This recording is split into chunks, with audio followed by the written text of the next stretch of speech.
Muy buenos días. El Núcleo de Emprendimiento, Negocio, Innovación e Investigación de la Universidad Central de Venezuela les da la más cordial bienvenida a nuestro conversatorio. Queremos agradecer también a nuestros aliados por acompañar esta actividad enmarcada en los resultados del primer Congreso de Emprendimiento Universitario. Asimismo, agradecemos tu presencia el día de hoy en nuestro conversatorio. Había dicho anteriormente. Es decir, el teletrabajo no necesariamente es home office, lo estamos experimentando en este momento. Es decir, no es trabajo desde casa. El teletrabajo puede ser un trabajo donde la empresa, por ejemplo, invierta en espacios de coworking y le establezca espacios para trabajar a sus trabajadores y que ellos se dirijan allá en lugar de a la sede de la empresa.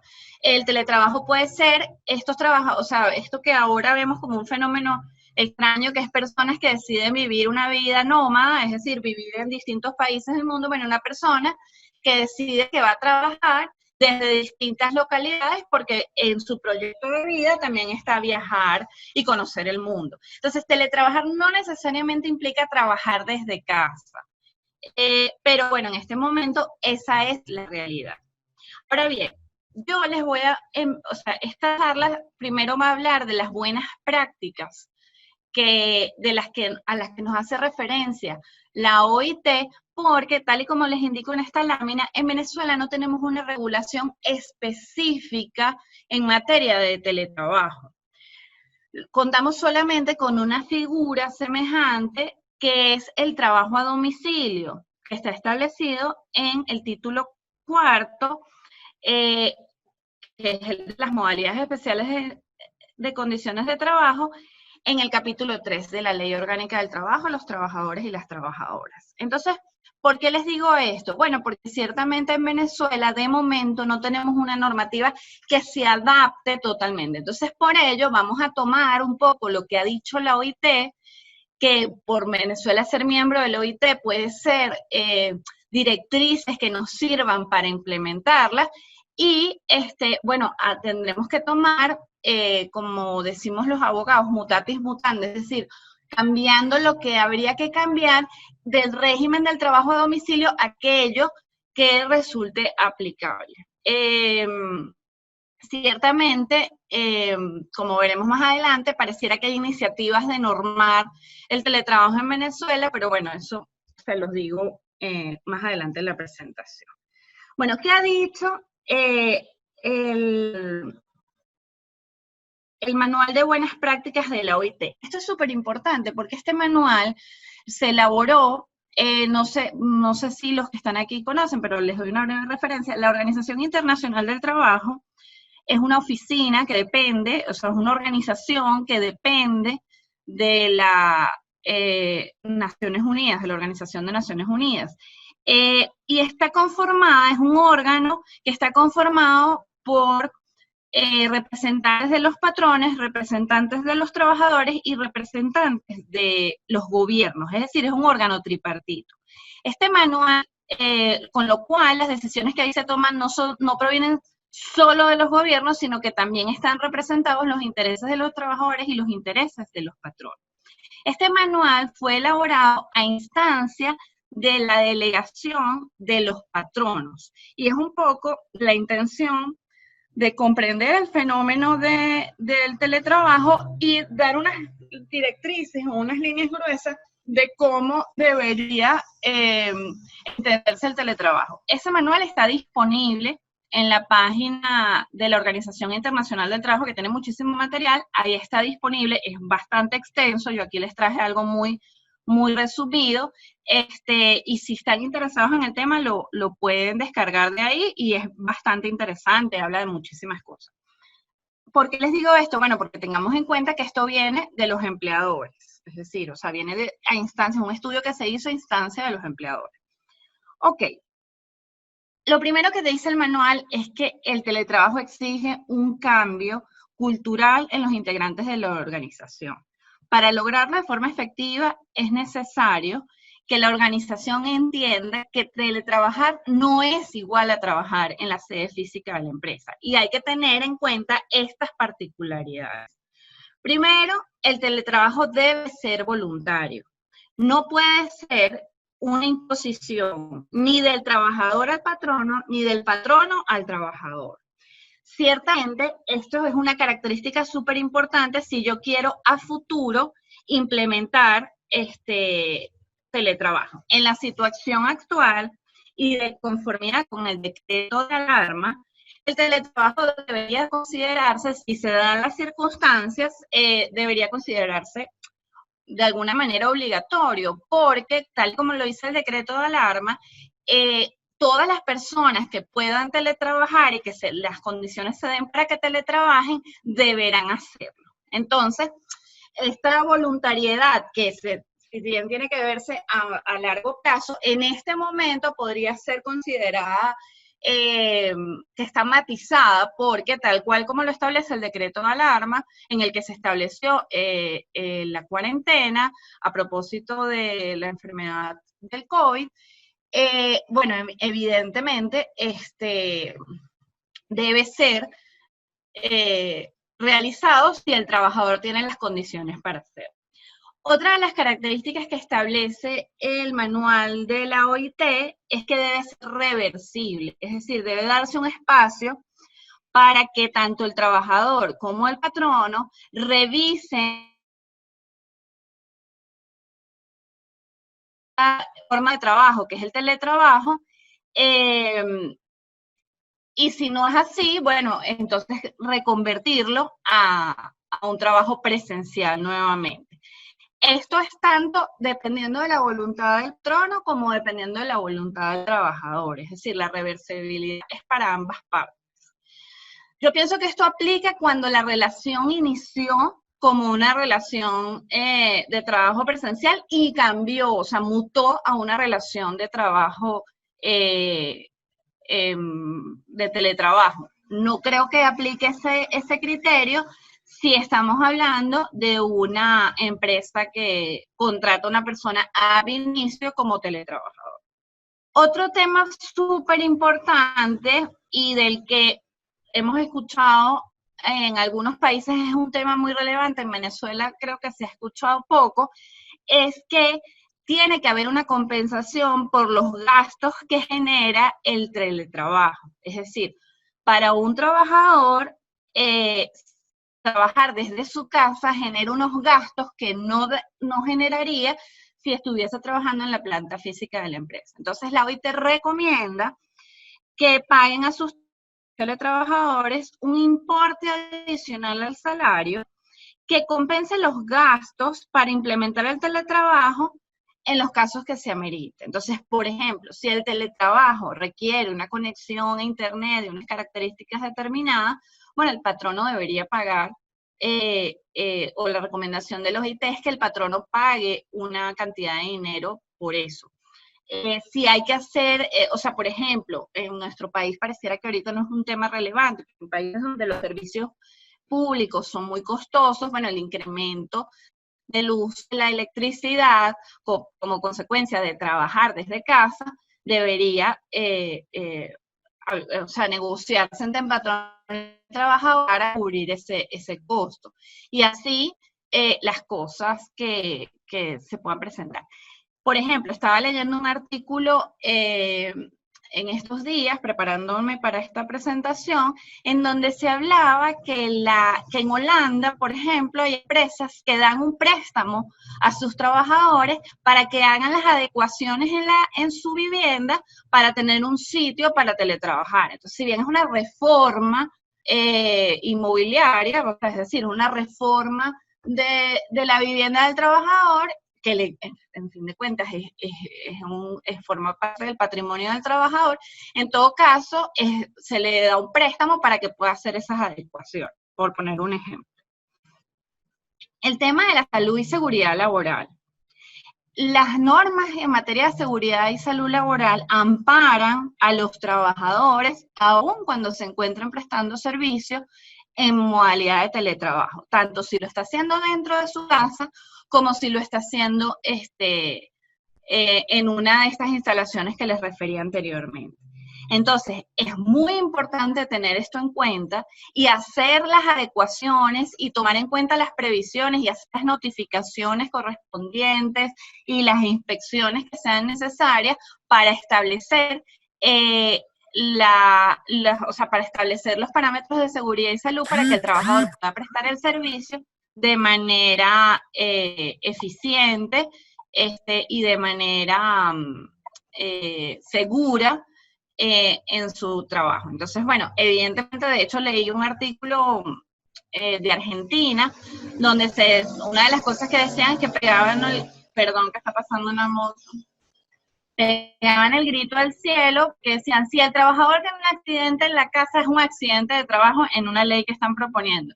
Y bueno, en efecto es así, podría considerarse, habrá que ver las circunstancias, claro está, pero podría considerarse que un accidente dentro de casa, con ocasión del trabajo, podría considerarse un accidente de trabajo. Entonces, hay que verificar ese tipo de cosas. Y por último, esto es un tema muy importante, que es la privacidad y confidencialidad. Las empresas son responsables de adoptar las medidas necesarias y adecuadas para la protección de los datos de la compañía usados y procesados con los fines profesionales. Es decir, yo tengo la obligación de proveerle al trabajador todas las herramientas necesarias para que realice su trabajo de manera segura. Y soy responsable por las consecuencias que eso pueda traer. Y el tema de ciberseguridad, bueno, aquí hay personas que saben mucho más de eso que yo, pero es un tema que, bueno, en los meses de la cuarentena se han intensificado los ataques de phishing, de malwares y ese tipo de cosas. Es decir, hay que primero establecer las herramientas, pero además hay que formar a los trabajadores para evitar caer en este tipo de situaciones y poner en riesgo la data de la empresa y el patrimonio de la empresa, en fin de cuentas. De hecho, me contaba la abogada de la firma que se encarga de los temas penales y es especialista en temas de ciberseguridad, que han tenido varias denuncias de correos fingiendo, o sea, correos enviados haciéndose pasar por uno de los miembros de la organización y girando instrucciones para hacer pagos y ese tipo de cosas. Entonces, hay que tener mucho cuidado con el tema de la ciberseguridad y según estas recomendaciones, debería ser considerado responsabilidad de la empresa. Bueno, ¿qué cosas también tenemos que tener en cuenta? El teletrabajo no altera en esencia la relación jurídica y por ende tampoco altera ni los derechos ni las obligaciones de las partes previstas en las normas y los convenios colectivos del trabajo. Es decir, al inicio de la pandemia, y esto para mí es una obviedad, pero hay personas para las que no lo es. Al inicio de la pandemia me llamaba un amigo y me decía que la empresa en la que estoy planteándose reducir el salario porque la gente iba a trabajar desde su casa. Entonces, esto no es posible, o sea, en el marco de una relación de trabajo, esto no es posible. O sea, pagar menos porque las personas están trabajando desde casa no es posible. Lo que podría ocurrir es que si hay una reducción de jornada, acordada entre las partes, bueno, podría reducirse el salario, pero no por el hecho mismo de no trabajar en la empresa, sino trabajar desde casa. El cambio de modalidad no debería causar perjuicio alguno al trabajador, es decir, no es que el trabajador trabajar más horas, ni el trabajador por teletrabajar debería trabajar de manera más, o trabajar en horarios distintos al horario de trabajo, que lo hemos visto, ha ocurrido en medio de esta situación, y ese tipo de circunstancias. Y habrá adaptaciones y variaciones que considerar y consensuar entre la organización de los empleadores y los sindicatos en el caso que existan, o los trabajadores, en función de las características específicas de cada empresa y de cada trabajo.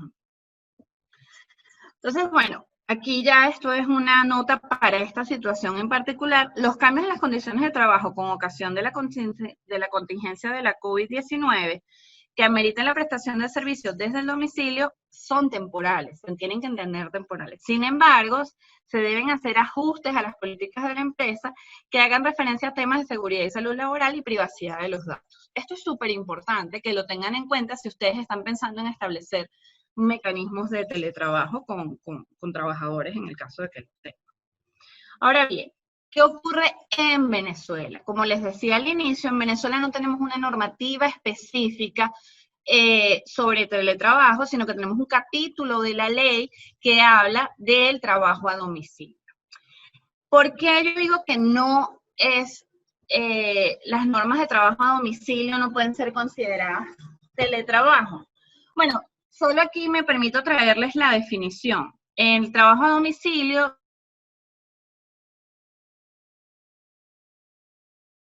ley dice que el trabajador a domicilio es toda persona que en su hogar o casa de habitación ejecuta un trabajo remunerado con o sin ayudas de sus familiares bajo la dependencia de uno o varios patronos, sin la supervisión directa y utiliza para ellos materiales e insumos propios suministrados por el patrono o su representante.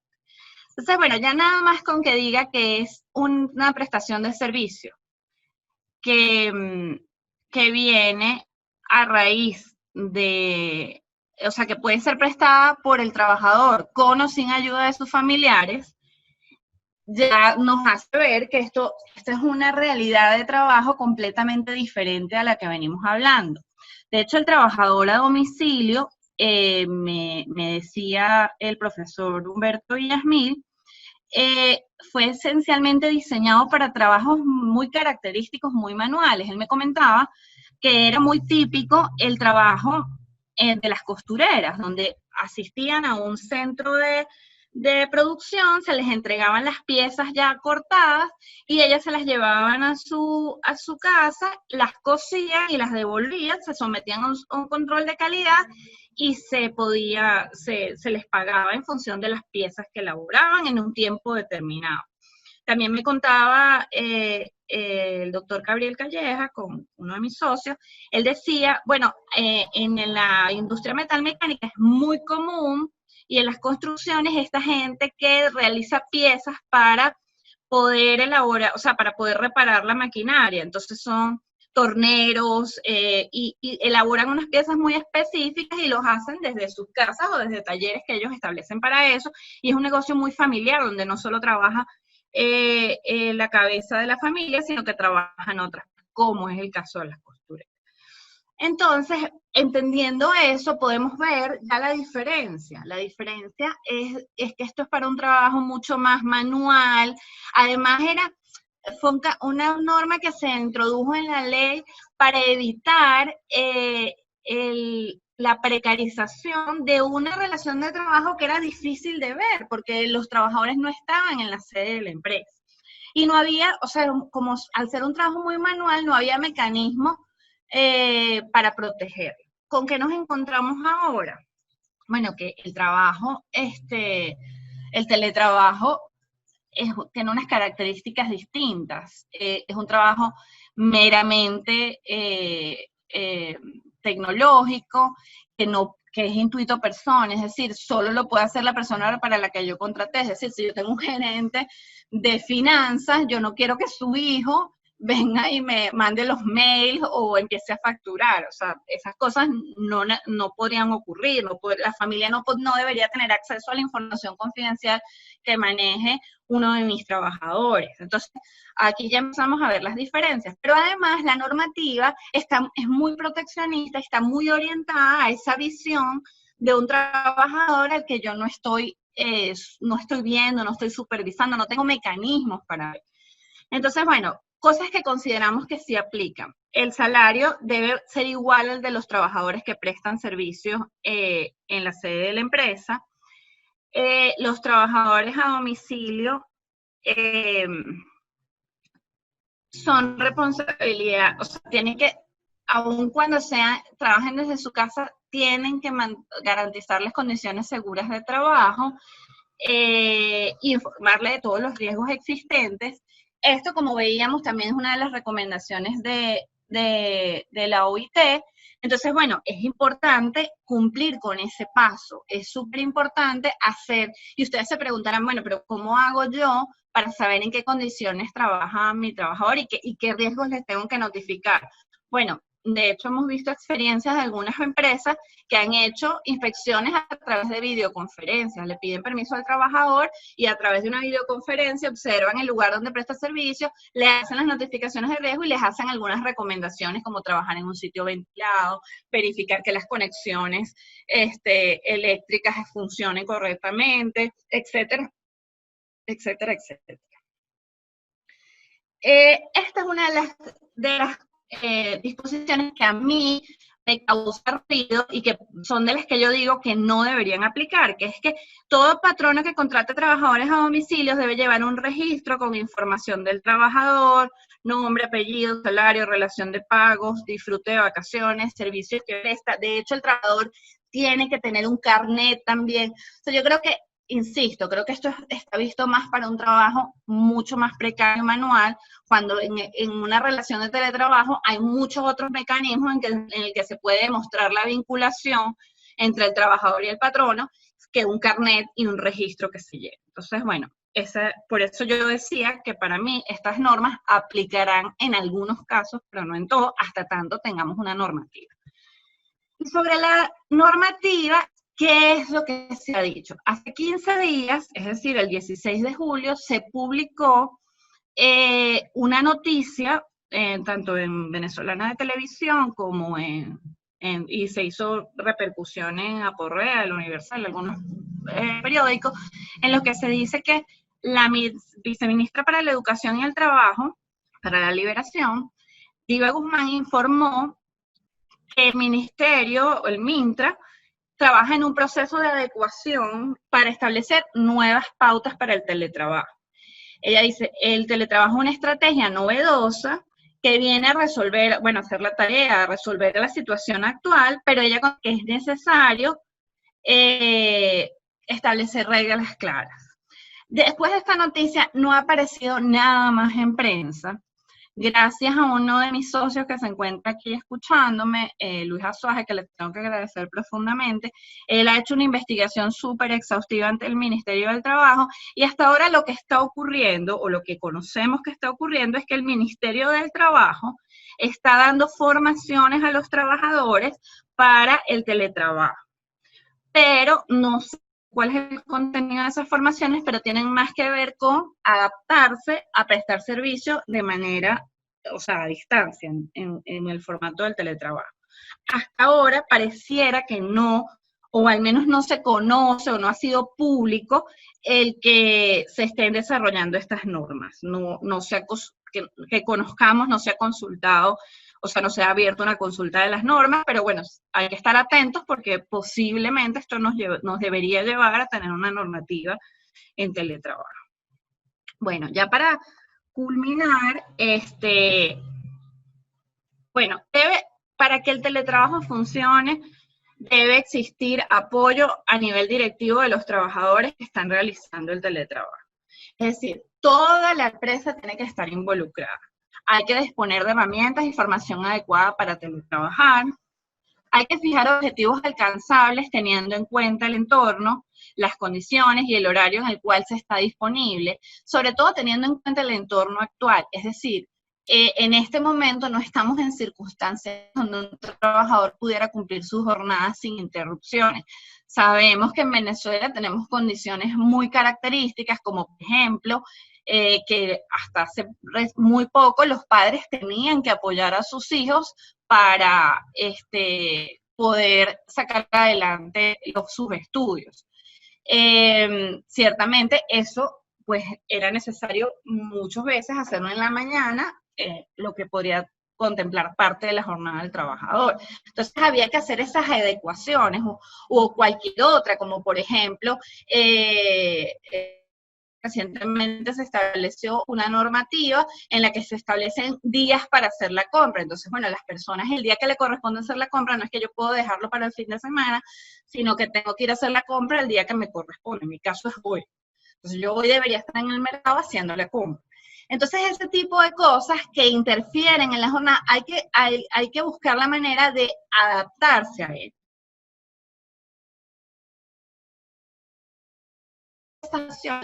El derecho a la desconexión, es decir, todos nos dimos cuenta, o al menos a mí me pasó al inicio de la cuarentena, que uno se daba cuenta que estaba hasta las 9, 10 de la noche pegado a la computadora haciendo cosas, no sé qué más, teniendo reuniones los domingos, los sábados, o sea, era como un poco una vorágine que nos estaba llevando y bueno, evidentemente eso pasa factura a la salud. Entonces es importante establecer espacios para el trabajo, pero también establecer espacios para el descanso y para la desconexión. Hay que aprender a gestionar el tiempo y en eso es importante que se involucre el empleador para lograr que se cumplan los objetivos. Y un elemento súper importante para que funcione el teletrabajo, que es la confianza. Es decir, si yo no confío en que mis trabajadores van a realizar el trabajo, las experiencias de teletrabajo no van a funcionar. Estas recomendaciones están basadas en las claves para un teletrabajo eficaz, para un trabajo eficaz durante el COVID-19 que dio John Messenger, que es un experto de la OIT. Bueno, muchísimas gracias. Espero que les haya gustado la presentación y quedo atenta a sus preguntas. Bueno, Natalia, muchas gracias por tan buena información. Aquí tengo hasta ahora 13 preguntas y se une afortunadamente al trabajo en este foro, en este conversatorio, perdón, el profesor Frankie Uzcategui, quien va a hacer seguimiento de las preguntas o quien hizo seguimiento de las preguntas a través de YouTube. Entonces vamos a formular una y una para estar en equilibrio hasta que el tiempo nos dé. Tenemos hasta las 11 para responder preguntas y por eso te pido que seamos breves en la respuesta para que nos alcance para formularlas todas. Mira, Armando Zuna nos pregunta, ¿cómo medir o monitorear que efectivamente el trabajador está realizando sus actividades en modalidad de teletrabajo? En especial cuando es difícil establecer métricas.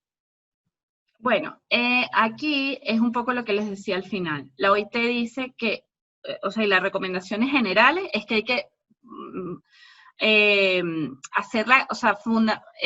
fortalecer la confianza. Y es más importante establecer metas que establecer, que medir el tiempo que en efecto la persona está conectada o no. Ciertamente hay programas, hay software que miden el tiempo que la persona está en pantalla, el tiempo que está tecleando, el tiempo que está conectado, hay mecanismos para que tú te loguees en un sitio y ese tipo de cosas. Pero al final, a lo mejor lo que más funciona, o lo que, por ejemplo, decían estas personas, este artículo que yo leía de Holanda, donde el 15% de la población antes de la pandemia ya teletrabajaba, es que lo más importante es trabajar por metas, aunque no, establecer metas que sean razonables en el tiempo y que de esa manera el trabajador pueda demostrar que está haciendo el trabajo, ¿no? Sí, yo tengo que agregar e invitarlos a ver la ponencia que tuvimos sobre teletrabajo para Fondo Norma, donde especificamos que todo esto está basado en confianza. Entonces, regular específicamente el tiempo en el que estás trabajando es una cosa maratónica, absurda, cuando, por el contrario, si basamos en confianza, tenemos la mitad del trabajo resuelto. Frankie, tú tienes entonces preguntas por YouTube. Sí, cómo no. Saludos a todos. Excelente posición, Natalia. Gracias. Te tengo una pregunta por aquí de Maritza Manso. ¿Cómo cree usted que incidirá el teletrabajo en la psiquis del trabajador y que trabaje desde su casa sin interactuar físicamente con otros compañeros de trabajo? Bueno, eso es uno de los temas del teletrabajo. De hecho, un profesor que tuve en la Universidad de Salamanca tiene un trabajo muy interesante porque también se habla del efecto que tienen las relaciones colectivas de trabajo el teletrabajo y cómo puede de alguna manera desincentivar la agrupación de los trabajadores. Eso es súper interesante. Ciertamente, en este momento hay muchas estrategias, como son hacer reuniones virtuales, crear mecanismos para trabajar en equipo, reunirse, estas reuniones virtuales que no solo sean para teletrabajar, o sea, o para hacer reuniones de trabajo, sino también para, por ejemplo, conozco gente que se reúne y almuerzan juntos, entonces se sientan todos con la computadora enfrente y comen, y bueno, eso de alguna manera suple el contacto físico y esas relaciones que se puedan dar. No es igual que el contacto en la realidad, pero bueno, puede de alguna manera paliar ese distanciamiento. Muchas empresas lo que hacen es que las que deciden implementar estrategias de teletrabajo ya fuera de esta situación, es tener horarios flexibles donde los trabajadores en algunas oportunidades asisten a la sede de la empresa. Es decir, se reúnen, qué sé yo, 1 o 2 veces a la semana, tienen esa experiencia de estar en la sede física. Pero bueno, en esta circunstancia creo que solo nos queda esencialmente lo virtual. Gracias, Natalia. Ajá, Muy bien, yo José sigo. Antonio. Siguen lloviendo las preguntas, voy a tratar de hacerlo rapidito. Leo GC, la naturaleza de nuestra empresa es de naturaleza remota, no existe reversibilidad. ¿Cómo se interpreta esta instancia al respecto de la ley? Es como yo decía al inicio, para mí el tema de la reversibilidad solo aplica en el caso de que yo sea un trabajador de planta física y pasé, o sea, novó la relación de trabajo, mutó a ser una relación de teletrabajo. Pero si yo desde el inicio he sido contratado para teletrabajar, para mí el principio de la reversibilidad no aplica. Y además, si la empresa definitivamente cesó su operación física y no tiene sede física, bueno, la reversibilidad es imposible y a lo imposible la gente no está obligada. Perfecto. Frankie. Ajá. Otra pregunta que te tenemos por aquí de @Dulces Victorias. ¿Qué pasa con la mano de obra no especializada, por ejemplo, el personal de mantenimiento? Bueno, es que no todos los trabajos se pueden teletrabajar. Es decir, en el sector manufacturero, en el sector industrial, los trabajos manuales, ese tipo de cosas no se pueden hacer teletrabajo. Entonces, por eso yo insistía mucho el teletrabajo en los trabajos que se pueda teletrabajar. Hay trabajos que son esencialmente presenciales. En su caso, permanece como presencial. Y en el caso que nos ocupa actualmente, que es en el marco del decreto de alarma y de las medidas que se van tomando semanalmente, bueno, solo los trabajadores de los sectores, por ejemplo, en el estado Miranda y en el distrito capital, solo los trabajadores que pertenecen a los sectores que están exceptuados son los que se pueden trasladar a trabajar. El resto deben permanecer en confinamiento. Entonces, por ejemplo, en ese caso, el trabajador no puede asistir a su lugar de trabajo y tampoco puede hacer su trabajo en teletrabajo, por lo tanto, no presta el servicio. Claro, Ok. muy bien, Natalia. José Antonio. Sí, aquí hay una pregunta que creo que por el ámbito en el que estamos universitario le va a interesar a la mayoría. ¿Cómo podemos abordar estas fundamentaciones legales sobre el teletrabajo en el marco del Plan Universidad en Casa que dictaminó el Ministerio de Educación Universitaria? Bueno, ciertamente, tal como lo decía, desde el punto de vista universitario, la empresa es el patrono de los profesores, en este caso, que serían los que abordaría la ley del trabajo. Bueno, tendría que establecerse acuerdos para que los profesores puedan, desde sus casas, realizar su labor docente. Pero bueno, eso como vimos, tiene implicaciones. Es decir, ¿Aló? debe ser, no sé si me escuchan, ¿se dejó de Sí, escuchar? ahora sí, ahora sí. Ok. Como lo decía al inicio, bueno, ciertamente, habiendo una limitación para trabajar presencialmente, como lo dice el decreto de alarma, todo trabajador puede teletrabajar. Entonces, o debe hacerlo si está en las condiciones de hacerlo. Ahora, el tema está, ¿tienen los profesores las herramientas para poder trabajar a distancia. Si es así, pues deben hacerlo. De hecho, hay experiencias exitosas. Entiendo que la Universidad Católica Andrés Bello, que es mi alma mater, pues ya inició clases a distancia y bueno, no es perfecto, pero ahí van haciéndolo, ¿no? Perfecto. Frankie. Ok. Tenemos otra pregunta por aquí del señor Leonardo Rojas S. Su pregunta es, ¿cómo pudiese hacer, teniendo una clínica veterinaria, las consultas, estudios específicos, exámenes de laboratorio, así como tratamientos, cirugías y vacunaciones, que deben hacerse de manera presencial? No, es imposible. A ver, la telemedicina ha avanzado mucho. No sé si hay televeterinaria, supongo que sí. Pero no, es que como yo decía al inicio, no todos los trabajos son susceptibles de ser convertidos a teletrabajo. Sí. Sí, Puede haber una precisamente. parte de su trabajo. Sí, Natalia, dígame. Puede haber una parte de su trabajo, que es este diagnóstico de consulta, como de esa orientación inicial, pero el resto requiere evaluación presencial. Y de hecho en la medicina también. Hay cosas que se pueden hacer a distancia, llenando una encuesta, conversando con el médico telefónicamente o por videoconferencia, pero hay cosas que el médico tiene que ver in situ, no queda de otra. De momento es así.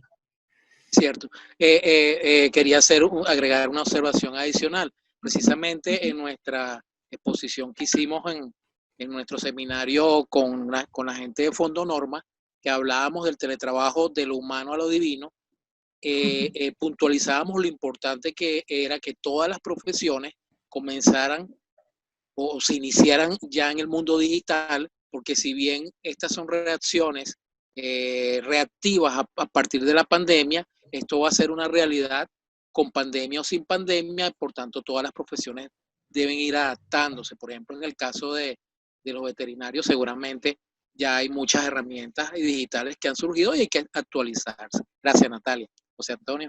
Sí, Frankie, yo quiero completar algo que dijiste, porque en estos días leí sobre una operación realizada a distancia. Es decir, hay unas máquinas robot que operan y el médico está a distancia en otro país. O sea que en lo digital hay un mundo completo para aprender a vivir de nuevo. Yo voy a condensar algunas preguntas, ¿ok? Entre las que hace Leo Rabbit Peña, Jenny, Leo GC, Ana Mari, porque tienen más o menos que ver con lo mismo, ¿ok? Muchas empresas exigen a los trabajadores el teletrabajo y no cumplen con adecuaciones a las instalaciones para el trabajador. Por otro lado, ¿qué pasa en materia de seguridad laboral? Porque hay riesgos que en el lugar de trabajo que dependen del trabajador, en este caso, o sea, techo falso, tuberías, baños, hay cosas, accidentes que pueden ocurrir. Y por otro lado, cuentan sobre, bueno, los beneficios para el empleador y para el empleado, porque hemos hablado aquí de que el empleador tiene que compensar o debería compensar al trabajador, pero por otro lado el trabajador también está ahorrando transporte, está ahorrando alimentación y otras cosas que puede ahorrar por el no transporte. Natalia. A ver, como en todas las relaciones laborales, estos son orientaciones, o sea, es decir, lo que viene de la OIT son orientaciones, eso no son normas. Y lo que viene de la ley es lo que debemos aplicar, es el mínimo indispensable que debemos aplicar. Pero todo el que tiene trabajadores sabe que lo más importante es la concertación, es decir, ponerse de acuerdo con los trabajadores. Ciertamente, el monto o esa compensación que debería incluirse pasa por entender, bueno, cuáles son los beneficios para el patrono, pero también cuáles son los beneficios para el trabajador, que es esto que nos decía. Evidentemente, pareciera, no necesariamente es así, pero pareciera que para una mamá es más fácil conciliar la vida familiar y la vida laboral cuando está en casa. Digo pareciera porque todos hemos, o los que hemos estado viviendo reuniones en este caso, también hemos experimentado lo difícil que es estar en una reunión concentrada y tener niños gritando atrás y estar pendiente de todo. Entonces, a veces pareciera que trabajar desde casa puede ser beneficioso, pero hay veces que no lo es. Entonces, bueno, ahí hay que verlo con cuidado. Pero con respecto a la compensación, yo creo que lo más importante es que las partes se pongan de acuerdo. Con respecto a las condiciones, bueno, ciertamente hay que buscar la manera de adecuar las condiciones y el patrono, en la medida de sus posibilidades, en un mundo normal, en esta circunstancia tenemos que entender, o sea, las empresas están en una situación bastante compleja como para pensar en este tipo o sea, para ir al mundo ideal. Entonces hay que buscar mecanismos de ir sobrellevando la situación en la medida en que sea posible, porque tienes empresas que están, su facturación bajó considerablemente, entonces, bueno, hay que tener en consideración eso. ¿Qué cosas, por ejemplo, que han hecho muchas empresas? Conozco el caso de una empresa que decidió tomar las sillas que tenía en su sede y enviárselas a las casas de los trabajadores para que trabajaran en sillas ergonómicas y de esa manera hacer su trabajo de manera más cómoda y segura. Ciertamente, yo no controlo todas las circunstancias como sí lo podría hacer dentro de la sede de la empresa, pero hay cosas que puedo tener en cuenta y que debo advertir, porque más el tema de la responsabilidad en materia de seguridad y salud es la advertencia, el decir, mira, ojo que tienes que estar en un espacio ventilado, cuidado donde haces la conexión, tienes que utilizar una silla ergonómica, en qué mesa estás trabajando, es decir, a qué altura está la mesa, ese tipo de cosas que ciertamente yo no las puedo controlar, pero sí le puedo hacer de advertencia al trabajador y el trabajador de esa manera aprender, porque claro, yo no tengo ni idea, o sea, yo cuando estoy en una empresa no tengo ni idea de ni qué características tiene mi silla, ni qué altura tiene la mesa, o qué altura debería tener, o qué iluminación tengo que tener, sino que eso viene dado ya. Cuando lo hago desde mi casa, bueno, eso forma parte de esa formación o ese proceso de adaptación que debería hacer el patrono, colaborar con el trabajador en este caso. No sé si así quedan respondidas las preguntas. Todavía nos quedan unos minuticos, Natalia, y Frankie tiene más preguntas por allí. Ok. De Zuli Castro, ella pregunta, Natalia, ¿qué organismo en Venezuela debe regular la modalidad de trabajo? Y además agrega, en tu criterio, si el teletrabajo puede ayudar a la recuperación económica de Venezuela. Bueno, primero, respondiendo a la última pregunta, siento que sí, ciertamente en esta situación, todo lo que podamos hacer desde casa mientras no podamos ir a las empresas será valioso para aportar a que el impacto económico de esta situación, que es mundial, se aminore. Eso por ese lado. Por el otro lado, bueno, la normativa en materia laboral es competencia de la Asamblea Nacional, de conformidad con nuestra Constitución. Podría ser a iniciativa del Ministerio del Trabajo la preparación y redacción de la ley o a iniciativa de alguna de las cámaras. De alguna de las cámaras, no, de alguna de las comisiones, por ejemplo, la Comisión de Desarrollo Social. ¿Qué sería lo ideal? ¿Qué es lo ideal en el mundo? Y que, por ejemplo, nuestra Ley Orgánica del Trabajo de 1997, Okay. Sindicato y Ministerio del Trabajo, bueno, sería ideal que fuese una normativa que fuese discutida con los sectores aludidos, es decir, con el sector patronal y con el sector de los trabajadores a través de los sindicatos. Pero esencialmente debería ser una norma que venga de la Asamblea Nacional. Perfecto, Natalia. Por aquí corren las felicitaciones para tu ponencia y voy nuevamente Gracias. a condensar en una última pregunta. Hay una pregunta que me parece súper curiosa, la acaban de formular, que tiene que ver con, me tomo la presión arterial a través de un reloj y lo envío por WhatsApp al médico. Mi trabajador en este caso es el médico. Él es un teletrabajador para mí. Es teletrabajo lo que estoy haciendo con él. Soy responsable de sus condiciones de trabajo. No. Respóndeme rapidito para condensar el resto No, de las a ver, preguntas. el contrato de trabajo tiene unas características específicas. Es decir, el contrato de trabajo tiene esencialmente dos características. La prestación personal del servicio bajo una condición de subordinación y en condiciones de ajenidad. ¿Esto qué quiere decir? Que no todas las personas a las que yo contrato son mis trabajadores, tienen que estar bajo una situación de subordinación y donde los beneficios de su trabajo sean percibidos, esto sencillamente, a ver, esto da para libros enteros sobre discutir qué es una relación de trabajo y qué no lo es, pero en todo caso, sencillamente cuando yo contrato un plomero o cuando yo contrato un electricista o cuando le contrato un médico, que es un prestador independiente de servicio, no es mi trabajador en principio, si no se dan los elementos que establecen o que se consideran que están presentes en el contrato de trabajo. Mira, yo voy a hacer un acto aquí de esos actos ilegales que hace un presentador en pleno evento, y es que voy a tratar de responder con lo que aprendí de ti, Natalia. Entonces, aquí preguntan, por ejemplo, eh, si después de todo esto regresamos al puesto de trabajo otra vez, ¿cómo se hace en ese caso? Bueno, yo considero que las reglas no han cambiado, las reglas están establecidas y lo que cambia tal vez es la ubicación de mi trabajo, y si eso no estaba especificado en un contrato, pues no hay mayor diferencia, ¿no? Perfecto. Y de hecho lo habla en cuanto, viste ya, en cuanto al tema del salario. Yo creo que reducir salario porque estás teletrabajando no es viable ahorita, ¿no? Aunque sea negociable. O sea, tú lo que podrías negociar es una modificación de la jornada de trabajo, que es distinto. Es decir, yo voy a trabajar menos, voy a ganar menos. Eso es distinto a que porque yo cambié la modalidad de prestación de servicio de presencial a teletrabajo, ahí no hay reducción del salario ni de otras condiciones de trabajo. Claro.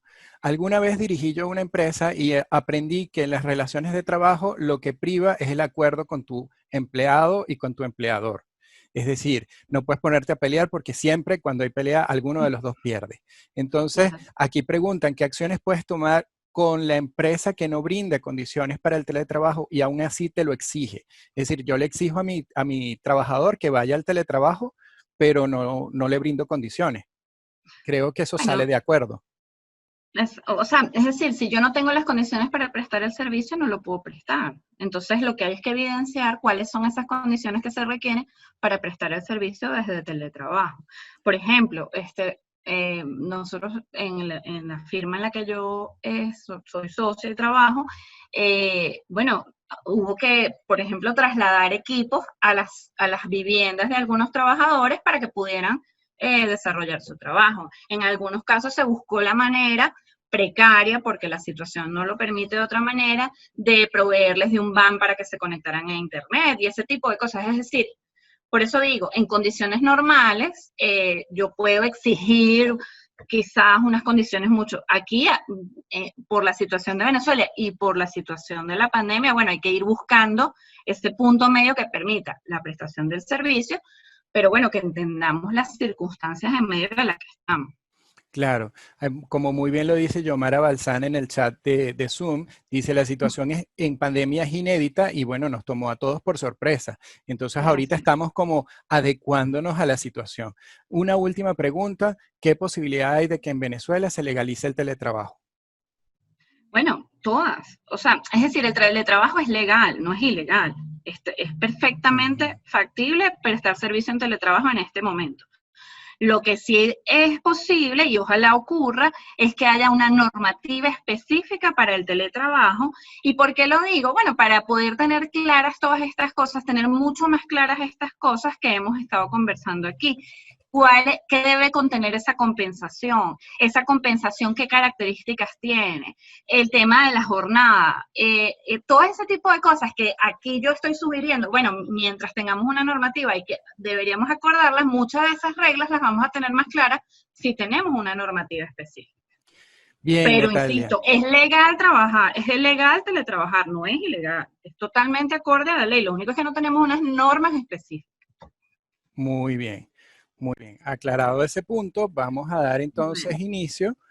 Eh, y bueno, una vez vencido, tengo que leer porque yo tengo aquí mi chuleta, ¿la ven? Uh-huh. Una vez vencido el plazo para las preguntas y respuestas de esta extraordinaria ponencia de Natalia de Paz, damos el pase entonces al profesor César Carballo.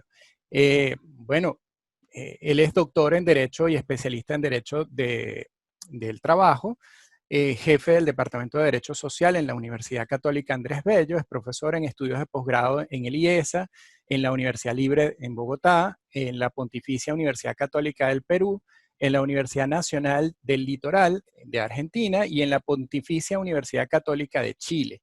Además, es individuo de número de la Academia de Ciencias Políticas y Sociales en Venezuela. Él nos va a hablar de la perspectiva latinoamericana en torno al teletrabajo. Muy buen día, mil gracias por esta invitación. Ojalá que me estén escuchando bien. Yo encantado de estar acá con ustedes, de haber escuchado a Natalia de Paz, a quien le quiero agradecer sus amables palabras. Son muchos años de afecto, de cariño. Es ella la que me pone ahora en una situación muy difícil porque su exposición ha sido muy clara y muy contundente y completa, de tal manera que yo apenas podré pasearme por algunos detalles, pero inevitablemente tendré que recorrer la misma senda de ella. Lo haré, lo prometo, brevemente para no agobiarlos. Voy a intentar, y ese es mi objetivo concreto, dar un panorama de la regulación del teletrabajo en América Latina, un poco para que sepamos cuáles pueden ser las influencias que nos rodean, qué ha ocurrido en otros países cercanos a nosotros en esta materia.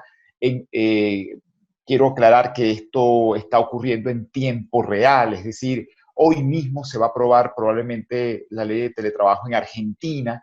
Hay un proyecto de ley discutiéndose en Uruguay, Guatemala está discutiendo, República Dominicana está retomando el tema, de tal suerte que esto se está moviendo muy rápidamente y es inevitable que cada una de estas leyes influya sobre los próximos instrumentos. De manera que, dicho esto, voy a compartir pantalla con ustedes solo para ordenar las ideas y enfocarme en lo que creo puede ser de mayor interés. Creo que debería desconectar el video para no afectar la comunicación, luego lo retomaré. Bueno, yo voy a tratar de avanzar sobre tres aspectos concretos. No me está respondiendo la pantalla. Ok, ahora sí. Voy a comenzar muy brevemente tocando un punto que Natalia de Paz había señalado al final cuando le preguntaban si todo teletrabajador compromete la responsabilidad patronal del beneficiario. Alguien le preguntó si un médico teletrabaja para mí, me hace le hago una consulta, ¿significa que soy responsable? Y Natalia decía no, porque no existe vínculo laboral. Entonces quisiera dedicarle unos minutos solo a aclarar esto, reiterar lo que ya se dijo respecto de que en principio no puede haber ningún trato discriminatorio de los teletrabajadores en relación con los trabajadores presenciales, los que prestan su servicio en centros de trabajo controlados directamente por el patrono. Y aquí inserto lo que es la gran diferencia, la diferencia fundamental, lo que amerita alguna regulación entre teletrabajo y trabajo a domicilio. Y es que producto de la utilización de las tecnologías de la información y la comunicación, los poderes del empleador, los poderes de dirección, vigilancia y disciplina, se van a ver amplificados, se van a ver intensificados. Entonces, lo que realmente justifica que el teletrabajo sea objeto de una regulación más allá del clásico trabajo a domicilio es el uso de estas tecnologías de la información y la comunicación y la necesidad de restringir su impacto. Y el cierre, como le había anunciado, apenas una lámina o un par de láminas donde resumo lo que es el panorama de América Latina, cuyos datos esenciales voy a referir durante toda la ponencia. Lo primero, hay teletrabajo subordinado y hay teletrabajo autónomo, igual como hay trabajo presencial subordinado y trabajo presencial autónomo, ¿sí?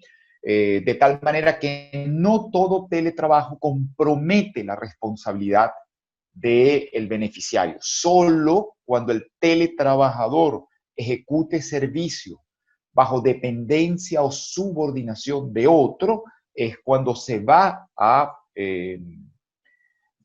enmarcar en una relación de trabajo y por tanto el beneficiario va a tener que soportar las cargas patronales. Eso me lleva, no, sé que no es el tema central acá, solo lo voy a hacer un pronóstico. Yo creo que muy probablemente el próximo escenario de discusión, debates, conflictos sobre la existencia o no de relaciones de trabajo va a ser el teletrabajo. Creo que el teletrabajo va a ser la mesa de debate en los próximos tiempos acerca de cuáles son los límites de la relación de trabajo. Y lo creo sinceramente por 3 razones que comparto con ustedes. Se ha masificado el teletrabajo como una medida de prevención ante la COVID-19. Hay un profesor, querido amigo, casi un hermano español, Wilfredo Sanguinetti, recordaba en estos días que en la década de los 80, cuando se hablaba de teletrabajo, todos los laboralistas querían hablar de teletrabajo, hasta que un gran profesor dijo: creo que hay más profesores hablando de teletrabajo que teletrabajadores en el mundo. Es decir, era casi como una idea muy lejana y muy distante. Eso cambió brutal y aluvionalmente. Amanecimos teletrabajando, sin saber cómo hacerlo, sin tener experticia, ni los teletrabajadores ni los empleadores. Lo hicimos forzosamente, como una medida de seguridad, de integridad, pero hoy estoy seguro, tanto empleadores como trabajadores entienden la opción del teletrabajo, la ponderan más allá de una teorización, y creo que eso va a hacer que cuando esta pandemia termine, ojalá pronto, muchos trabajadores van a seguir teletrabajando. Algunos volverán a sus centros de trabajo, pero muchos, y en Venezuela lo estamos viendo, van a descubrir que ya no hay centros de trabajo, que el centro de trabajo se ensambla alrededor del trabajador y sus medios tecnológicos. De tal manera que va a ser un fenómeno muy generalizado.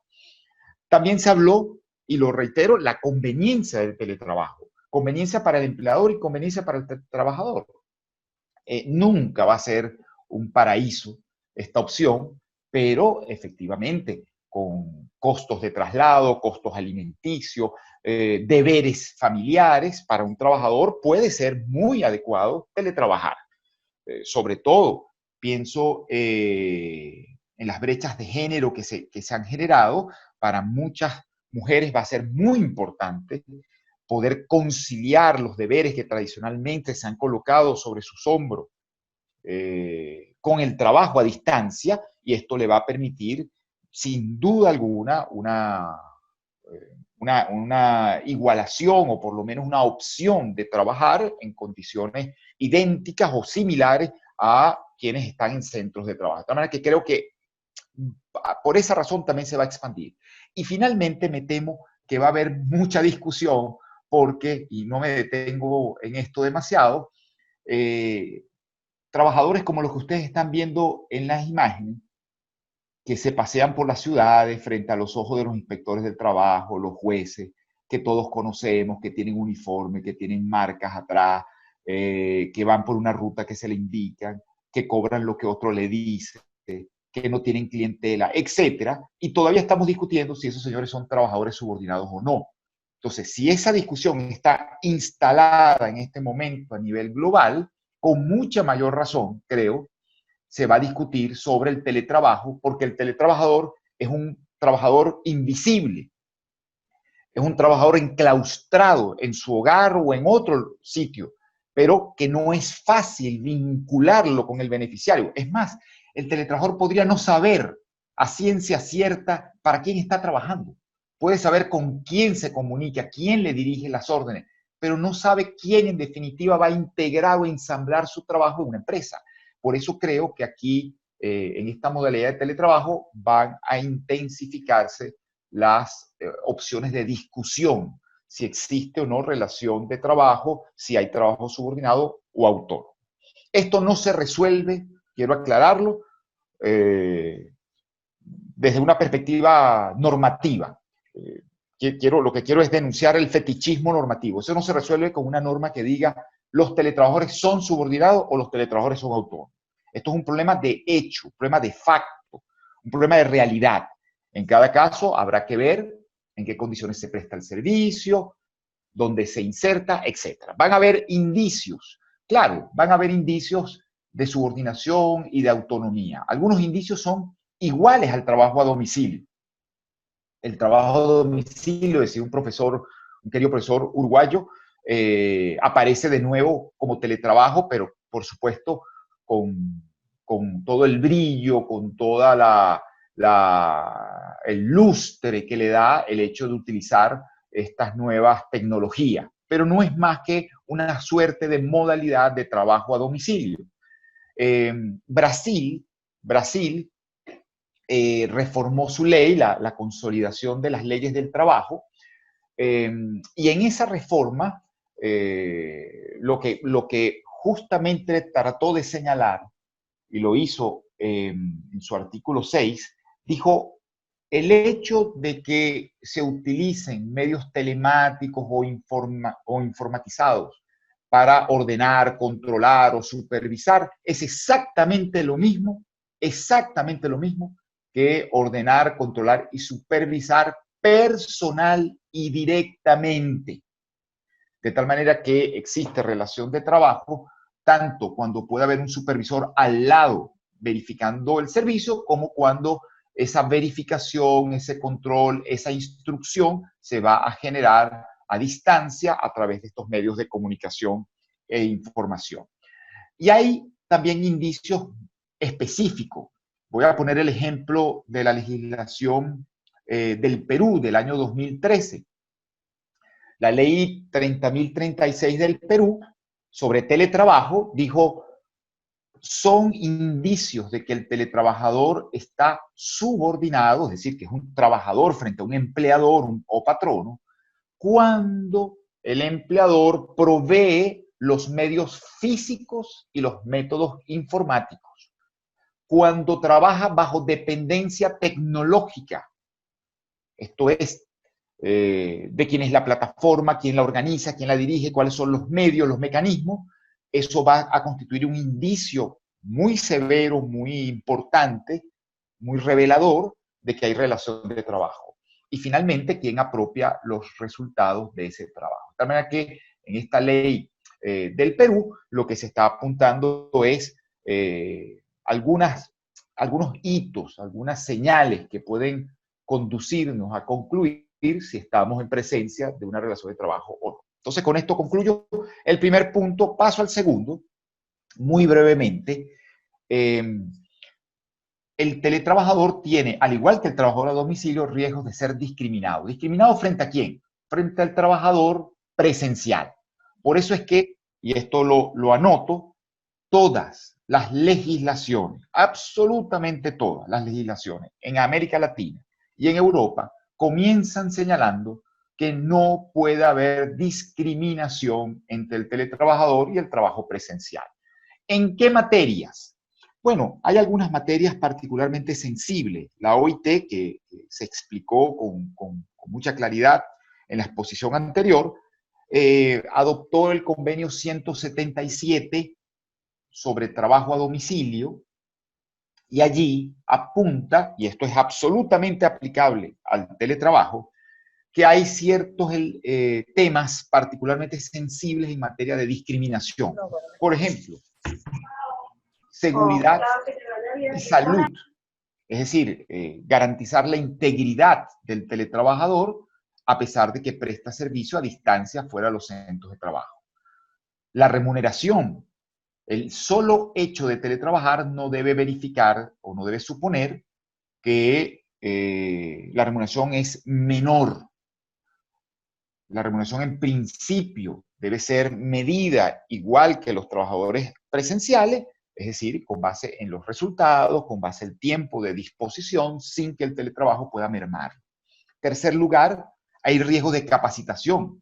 El hecho de que teletrabajo se trabaja a domicilio no libera al empleador de capacitar. Al contrario, si algo ha empezado a aparecer con mucho énfasis en las legislaciones, es el deber patronal de capacitar al teletrabajador, porque efectivamente, y los que me escuchan sin duda lo saben mejor que yo,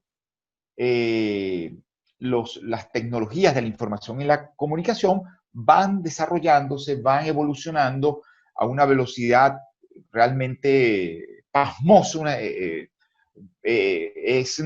causa vértigo la velocidad con que las nuevas tecnologías aparecen y por tanto, para que el teletrabajador pueda seguir conectado a la empresa, pueda seguir produciendo inserto en la unidad productiva, requiere de una capacitación permanente y muy intensa. Este teletrabajo aluvional que se produjo por la pandemia, bueno, nos descubrió todas las falencias, todas las falencias. Yo creo que hay casos hasta de personas que no sabían ni dónde estaba la cámara en la laptop y hablaban hacia otro lugar. Eso todavía nos está ocurriendo. Entonces imagínense toda la capacitación que necesitamos y la que puede requerir un teletrabajador. La edad mínima de trabajo es un riesgo simple y llanamente, de discriminación simple y llanamente, porque existe el riesgo de que el teletrabajador pueda hacerse ayudar por miembros de su familia. Ciertamente, dependiendo del nivel del trabajo, de la experticia, no será tan fácil, pero es posible, siendo que se presta servicio fuera de un centro de trabajo dirigido por el empleador, que terceros puedan colaborar con el teletrabajador. Y aquí el punto importante que entronca con el trabajo a domicilio, que se identifica con el trabajo a domicilio, es que el hecho de que el teletrabajador subordinado incorpore eventualmente a miembros de su familia o a terceros en su labor, no desvirtúa la relación de trabajo. No deja de ser un trabajo subordinado porque eventualmente le preste ayuda a algún miembro de su familia que pueda tener mayor experticia en temas tecnológicos o a los que ha entrenado para que pueda colaborar con él. Y eso es un dato muy importante, análogo al trabajo a domicilio. Y finalmente, el tema de la libertad sindical. Es obvio que el teletrabajador puede quedar totalmente excluido de los temas sindicales, no tiene contacto con otros compañeros, no puede asistir a las asambleas sindicales, no sabe ni siquiera que existen sindicatos. Los sindicatos no están viviendo su mejor momento, pero sin duda siguen siendo un sujeto fundamental en la construcción de un sistema democrático de relaciones laborales y sobre todo cuando faltan, cuando se les nota débiles, es cuando uno entiende cuál es la importancia de estos sujetos. Pues bien, algunas legislaciones latinoamericanas, recientes, todas dictadas en el año 2020, han hecho énfasis en el tema de libertad sindical. Primer ejemplo, el Código del Trabajo de Chile, reformado en el año 2020, dentro del periodo de pandemia, aunque se venía discutiendo anteriormente. Tiene dos normas que me parecen muy importantes en materia sindical. Una es que el patrono tiene que informarle a los teletrabajadores acerca de cuáles son los sindicatos que existen o funcionan en el ámbito de la empresa. Y segundo, todavía más trascendente, el patrono tiene que financiar, soportar los costos de traslado de los teletrabajadores al centro de trabajo para participar en actividades colectivas. Y estas actividades colectivas, por supuesto, incluyen las asambleas sindicales. Entonces aquí hay una apuesta muy clara, muy contundente y que presumo no debe haber gustado demasiado a los empleadores, para que estos faciliten y promuevan incluso la participación de los teletrabajadores en actividades sindicales. Y la ley sobre el régimen legal de teletrabajo en Argentina, que como les decía al principio, casi con seguridad va a ser sancionada el día de hoy, en la tarde, por el Senado del Congreso de la Nación, tiene múltiples normas de apoyo sindical. lo que yo diría más importante es toda la reglamentación, es decir, todos los detalles del teletrabajo van a quedar en manos de la negociación colectiva. Por supuesto, en un país donde la sindicalización no es a nivel de empresa, sino es a nivel de rama de actividad, con lo cual facilita que exista un sindicato que cubra todas las empresas de todas las ramas de actividad. Pero es muy importante que esa reglamentación no va a provenir del Ejecutivo Nacional, sino va a provenir de los sindicatos y por ende de los empleadores en negociación colectiva. Los trabajadores tienen que estar vinculados a ciertos centros de trabajo para participar en actividades sindicales. Los sindicatos deben participar en el diseño de los controles sobre los controles patronales del trabajo. Alguien preguntaba hace poco cómo se mide, cómo se determina, cómo se puede determinar que el teletrabajador está efectivamente laborando. Y decía, no me acuerdo si fue José Antonio Frank, que decía, bueno, eso se basa a gran medida en la confianza, pero hay sistemas que hay muchísimo detalle. En esos casos, lo que establece la ley argentina tiene que vincularse al sindicato para establecer cuáles son los límites de esos controles patronales. Y finalmente, los sindicatos tienen el derecho a conocer cada vez que se contratan teletrabajadores en la empresa. Esto garantizaría que puedan contactarlos y acercarlos a la actividad sindical.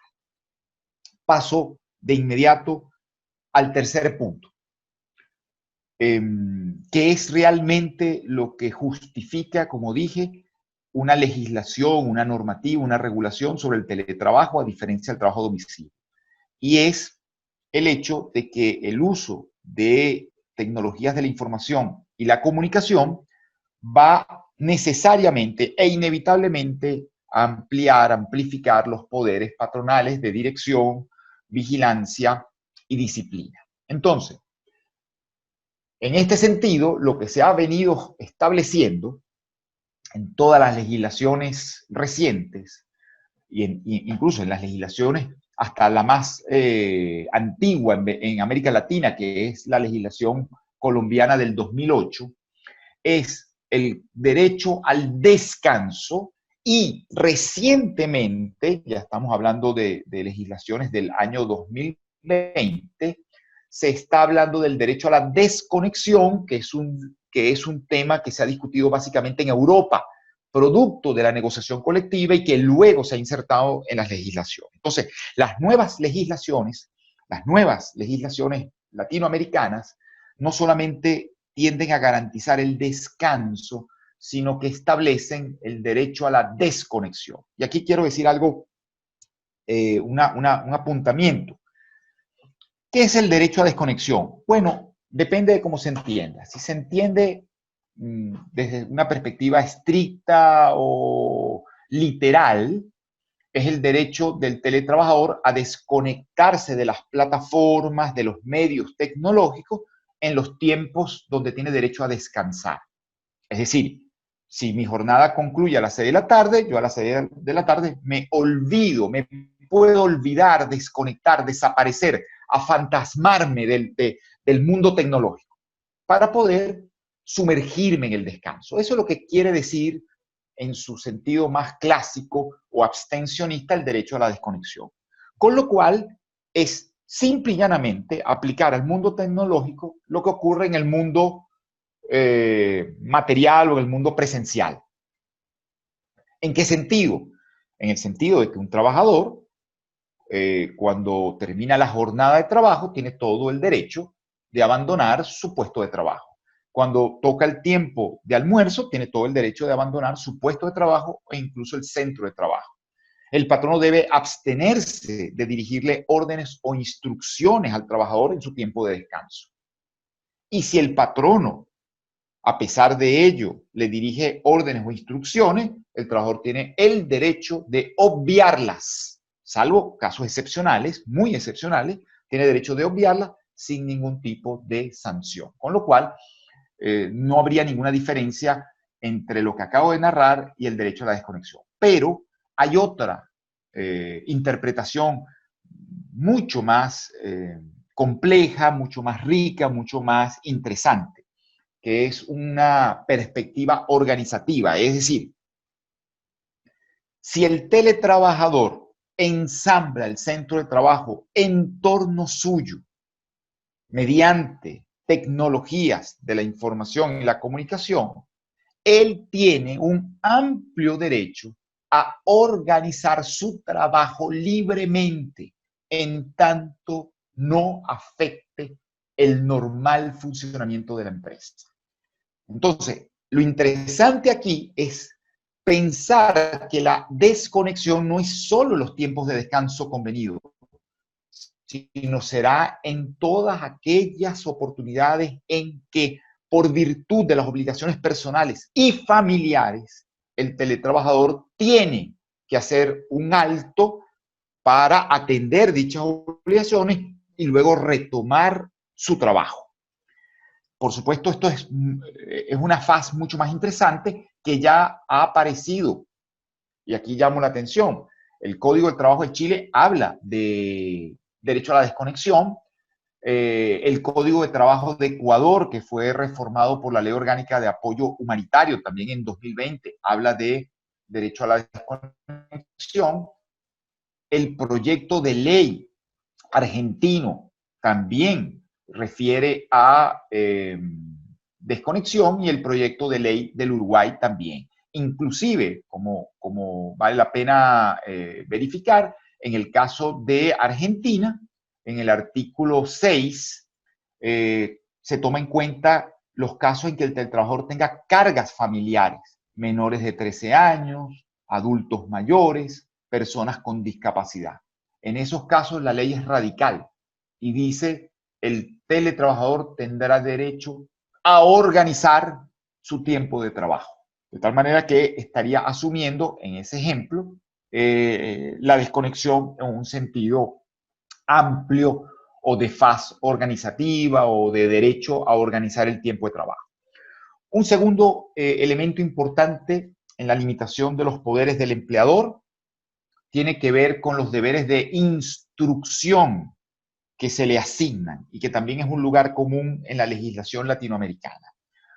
Los patronos, los telepatronos, los patronos de teletrabajadores están obligados a instruir, a señalar a los teletrabajadores muy claramente, en la mayoría de los casos por escrito, cuáles son las tareas que deben realizar, por dónde van a intervenir o comunicarse, cuáles son los medios de interlocución para que no haya discusiones sobre tareas no realizadas, y cuáles son, y esto es muy importante, los controles implementados. Es decir, el patrono no puede implementar controles ocultos, cámaras, mediciones de conexión, grabaciones, sin que el trabajador lo sepa. Y eso me permite llegar al tercer y último punto, que es la protección de datos personales del teletrabajador. La legislación en Europa y también en algunos países latinoamericanos se está preocupando por la protección de los datos personales del teletrabajador y de su familia, que pueden quedar expuestos producto del uso de estas tecnologías. Y aquí entonces se tiende a limitar los poderes patronales de trámite de estos datos personales. En otras palabras, los empleadores no pueden libremente tramitar datos personales de sus teletrabajadores. De tal manera que solo pueden recaudar, ¿sí? Registrar aquellos datos personales que sean necesarios para la contratación y la realización del trabajo, en el entendido que existen datos de prohibido trámite, que bajo ningún pretexto el empleador los puede recabar. Por ejemplo, preferencia sexual, preferencias ideológicas, preferencias religiosas, preferencias sindicales. Esos son datos de trámite prohibido. De tal manera que si un empleador en una encuesta le pregunta o en una entrevista o en un documento que debe llenar, que debe cumplimentar el teletrabajador, le pregunta alguno de estos datos personales, el teletrabajador tiene derecho a no contestar o incluso a falsear la información si cree que esa información puede servir para discriminar, sin que ello suponga en modo alguno la posibilidad de sancionarlo o disciplinarlo. El patrono tiene que almacenar estos datos con muchísimo celo, vigilar la seguridad, de ser posible no identificar por sus nombres a los trabajadores, etc. Si hay algún tipo de fuga de información, está obligado a informar a los teletrabajadores para que estos adopten las medidas que crean necesarios para salvaguardar su integridad.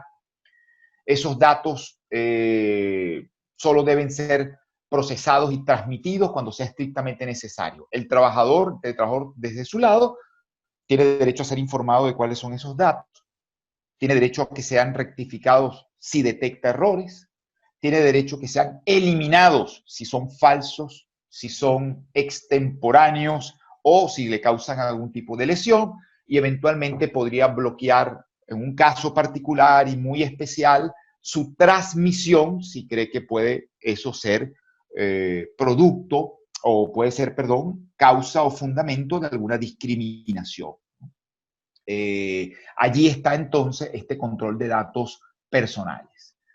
Termino ya cerrando el tiempo que me fue amablemente otorgado, hablando de esta perspectiva latinoamericana. Fíjense, en esta sencillísima lámina, lo que quiero reflejar simplemente es el impacto de la COVID-19 en el tema de la regulación del teletrabajo.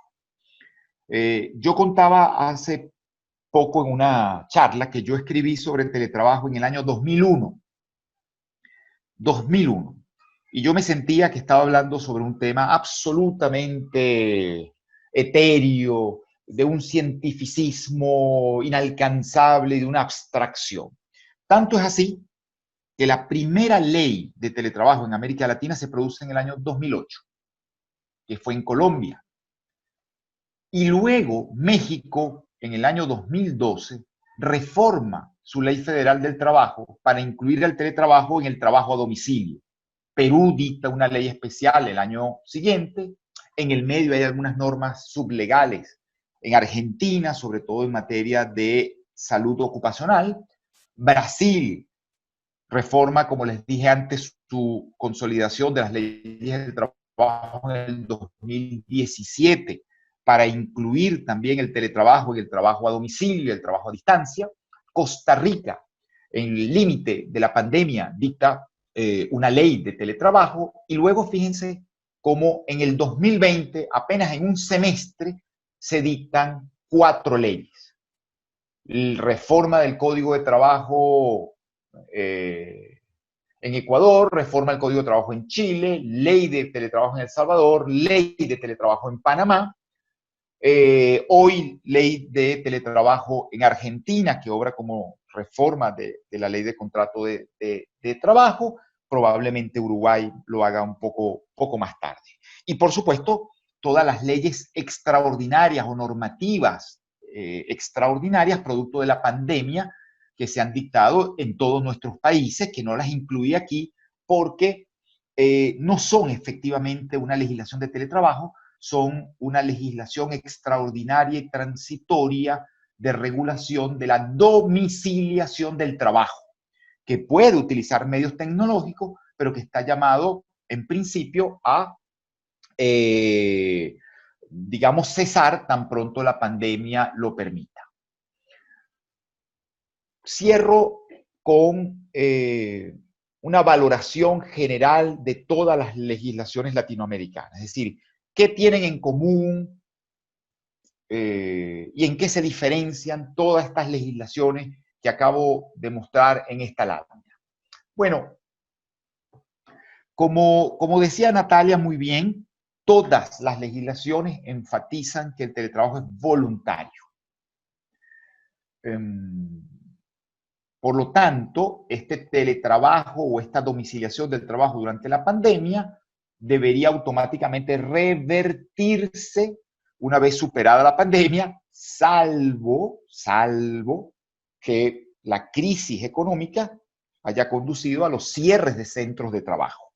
De allí, como dice Joan Manuel Serrat, nunca es triste la verdad lo que no tiene remedio. De tal manera que si el centro de trabajo desaparece, no habrá posibilidad de revertir la situación. No habrá más trabajo presencial, de tal manera que el trabajador a distancia o formaliza su teletrabajo, su condición de teletrabajador, o da por terminada la relación de trabajo invocando una causa extraña no imputada. Segundo, todas las legislaciones someten el teletrabajo a formalidades. La mayoría de ellas obligan que sea un contrato escrito, pero además que sea notificado al Ministerio del Trabajo para garantizar la inspección del trabajo. Y algunas incluso, como es el caso de Argentina, imponen que sea informado a los sindicatos. Y tercero, todas hablan o aluden a la reversibilidad. Pero, como muy bien decía Natalia, esa reversibilidad en general solo aplica para los casos de teletrabajo sobrevenido. Es decir, yo comencé siendo un trabajador presencial, pero se me brindan las circunstancias o las condiciones para teletrabajar, me arrepiento en el camino por cualquier circunstancia que no tengo por qué justificar y tengo el derecho de revertir. Pero, atención, esa reversión no solo se le otorga al trabajador, es más, en algunas legislaciones solo se le otorga al patrono, quien podría perfectamente, en ejercicio de su derecho fundamental a la libertad de empresa, entender que necesita volver a modalidades presenciales y que por tanto no es viable la empresa a través de estos mecanismos, lo que sea, por lo que sea. Imagínense ustedes un caso de precarización del Internet, un caso de cambios fundamentales en el mercado y ya el teletrabajo no es simple y llanamente funcional, no es fisiológicamente compatible con la empresa. Él podría, según algunas de estas legislaciones, revertirlo. El caso de la legislación argentina le permite al teletrabajador siempre, inclusive cuando no haya sido contratado bajo esta modalidad, revertir a medios presenciales o a mecanismos presenciales. También es un lugar común la no discriminación en todas las legislaciones. Todas las legislaciones tienen 4 deberes patronales o 4 categorías de deberes patronales. Yo creo que se pueden resumir así. El patrono tiene deber de provisión, es decir, proveer los medios tecnológicos, las facilidades, facilitar el servicio. Deberes de previsión, es decir, tiene que garantizar la integridad, la salud, la higiene del teletrabajador. Tiene el deber de capacitación, es decir, de instruir o de permitirle el conocimiento tecnológico al teletrabajador y de instruirle sobre las tareas, los medios y los controles que va a implementar. Entonces, todas las legislaciones, con más énfasis, menor énfasis, con giros en uno u otro sentido, prevén 4 categorías de deberes patronales: provisión, previsión, capacitación e instrucción. Y finalmente, todas garantizan el derecho al descanso y algunas, las más recientes, 2020, incluyen el derecho de desconexión, generalmente en su faz meramente abstencionista, pero ya vemos cómo en Argentina se prevén las cargas personales y familiares para permitirle al teletrabajador organizar libremente o con la mayor libertad posible su jornada de trabajo para atender los deberes personales y los deberes generales, los deberes familiares que pueda estar atendiendo en su casa. De tal manera que con esto termino. Mil gracias por su atención y si hubiese alguna pregunta, encantadísimo de atenderla y ojalá cumplir su pretensión. Muchísimas gracias. Muchas gracias, profesor. Aquí tengo una lista enorme de preguntas. La gente se ha volcado a hacer preguntas. Agradecido estamos por su ponencia, muy completa en cuanto al panorama internacional. Entonces voy a formular aquí las preguntas. Déjame ubicar desde el principio. Ok. ¿Cómo se vincula el marco legal de regulación que se expone en la Ley de Telecomunicaciones con el teletrabajo, según la Gaceta Oficial número 36.970? Esa es la pregunta de Leo GC. No, la verdad es que tendría que precisar mejor en torno a qué es la consulta, en qué sentido.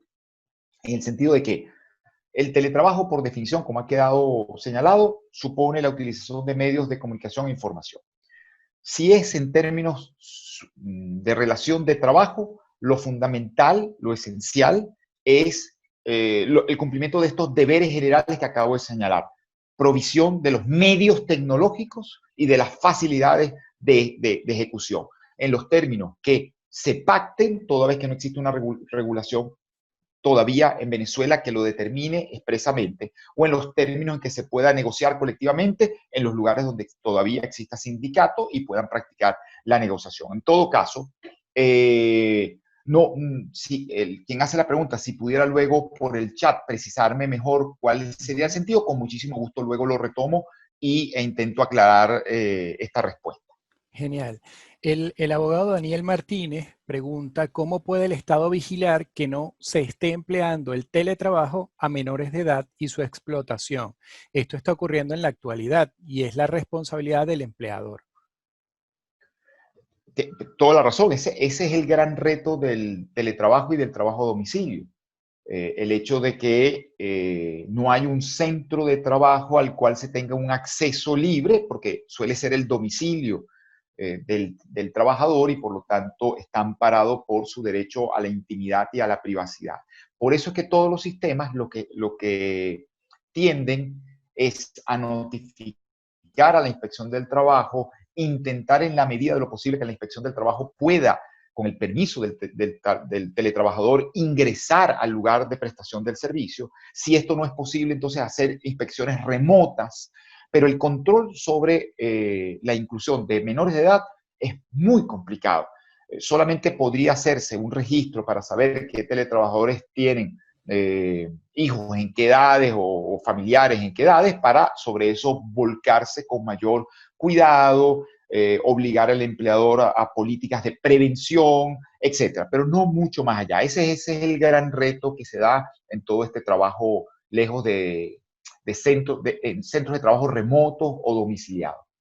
Sí, profe, hay algunas preguntas en relación al tema del plan Universidad en Casa y específicamente con el tema de que el patrono exige realizar el trabajo desde el hogar, pero muchas veces no brinda ni las técnicas ni las herramientas. Yo aquí tengo que hacer una parte porque en el caso de la Universidad Central, SATPRO, ha hecho un esfuerzo y todo el tema de conectividad de la universidad, digamos, todo lo que está relacionado con el campus virtual, han estado haciendo esfuerzos de formación en los que el núcleo ENI ha participado también, formando en herramientas digitales, pero ciertamente no todos los profesores tienen equipos con suficiente tecnología para ello. Entonces, la pregunta es cómo abordar y superar este problema latente en el plan Universidad en Casa. Sí, ese es el gran tema que nos toca en estos momentos y yo quiero, ojalá me explique con suficiente claridad. Nosotros tenemos que dividir, o es lo que yo sugiero, separar la situación que estamos viviendo desde la pandemia del coronavirus o la COVID-19 con lo que es la opción del teletrabajo como una forma de organización empresarial. Lo que nos está pasando no es una forma libre de organización empresarial. Es una aparatosa huida de los centros de trabajo y una desesperada opción de continuar prestando servicio. Con lo cual es aluvional, errática y frustrante en muchos casos. Eso es lo primero que quiero decir. Atención, esto no es una forma de organización del trabajo o de ensamblaje empresarial. Lo que estamos viviendo la mayoría simplemente es una huida calamitosa hacia nuestros domicilios, huyendo de la pandemia. Y desde el domicilio tratando de reconstituir las conexiones de la unidad productiva, de la empresa, de la actividad profesional que estamos desarrollando. Entonces, en ese marco es entendible que muchos empleadores estén preñados de buenas intenciones, pero no tengan las herramientas para satisfacer. Entonces, ¿de qué se trata? Yo creo que se trata de un baño de realidad. ¿En qué condiciones podemos prestar el servicio? ¿Cuáles son las condiciones mínimas de prestación? ¿En qué puede colaborar el empleador? ¿Cuáles pueden ser las condiciones, digamos, nunca idóneas, pero sí las posibles a mano digamos, las menos lesivas de estas condiciones? Entonces, yo creo que lo que se necesita es mucha comprensión de lado y lado en esta circunstancia y adaptar. Y termino. El peor caso, un teletrabajador, en el caso de la universidad a distancia, que no tiene, simple y llanamente no tiene las herramientas. No tiene la computadora, no tiene conexión a internet. Bueno, simple y llanamente no va a poder dictar clases a distancia, no va a poder. Entonces ya el empleador le corresponderá flexibilizar de buena fe todo lo que pueda para ver qué tipo de trabajo se le puede asignar a esta persona. Si es una corrección, si es la preparación de textos remitidos por otras vías, por correo electrónico, en una adaptación que se debe regir, y déjeme decirle esto, suenan palabras vacías, pero le juro que si en algún momento no lo son es en esta, que se debe basar en la buena fe contractual, pero más allá de eso, se debe fundar en la solidaridad. La Constitución, que me dirá, mucha gente se reirá, dirá si eso no se aplica, etc., se funda en el valor de la solidaridad. Ese valor suele ser discurso, salvo en momentos como una pandemia. En este momento la solidaridad es básica y eso supone que todos los sectores tienen que hacer sobreesfuerzo para tratar de encontrarse y poder garantizar una conexión mínima en las condiciones que sean posibles. Más allá de eso, creo que no se le puede exigir a nadie que cumpla con unos requisitos, con un servicio, si no tiene las herramientas y estas no le son provistas por el empleador. Perdón que me extendí mucho en la respuesta, disculpe. No, no te preocupes. Hay una pregunta que deriva de esa, que tiene que ver con si entonces el empleador puede despedir o puede, digamos, prescindir de estos trabajadores que ni tienen señal, porque hay muchos. Yo he visto casos de gente que está fuera de Caracas, que bueno, ahí no llega señal ni de celular, y entonces, bueno, ese señor queda cobrando su sueldo sin hacer nada para la empresa, y obviamente no sé si entra, y aquí es una pregunta personal, si entra en esto de la discriminación, porque bueno, está discriminado por donde vive, por lo que hace, ¿no? Porque allá no hay señal, no hay servicio. Sí, bueno, esa es la gran pregunta de los laboralistas en este tiempo de pandemia. Voy a tratar de ser lo más claro posible.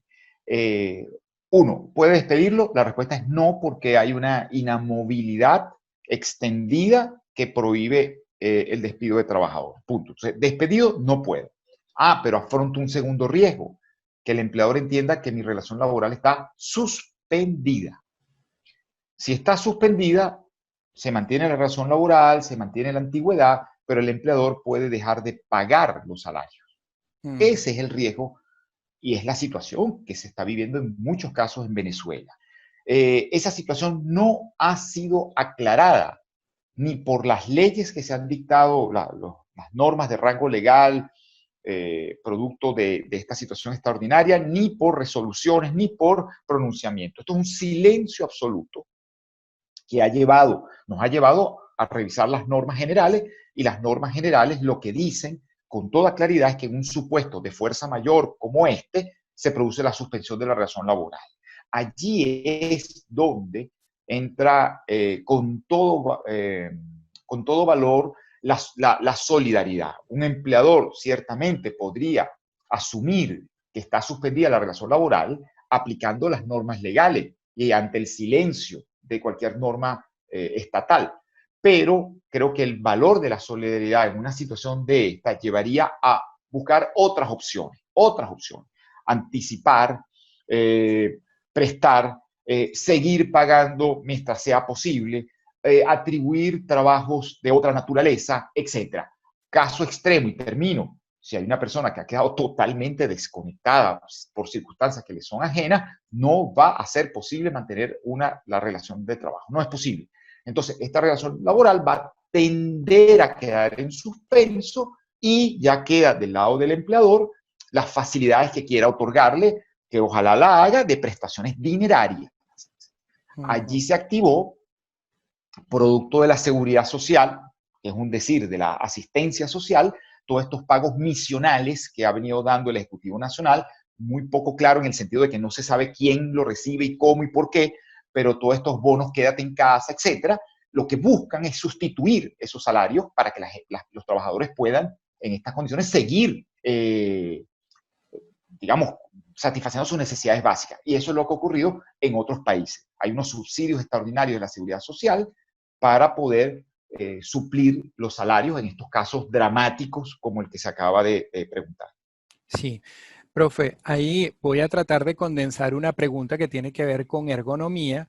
Es una pregunta que también nos hicieron en Fondo Norma, y sé que Fondo Norma tiene una normativa para el puesto de trabajo, es decir, para la ergonomía en el lugar de trabajo. Pero aquí preguntan, por ejemplo, en cuanto a la ergonomía, ¿cómo logramos que se cumpla eso en el caso del teletrabajo? También preguntan si este tema del teletrabajo, según tu consideración, puede aumentar los riesgos laborales a propósito de esta nueva modalidad de trabajo. Y por último, ¿cómo sería con el Comité de Seguridad y Salud en el trabajo por las actividades a distancia, ¿no? Sí. Bueno, todas preguntas muy inteligentes y muy,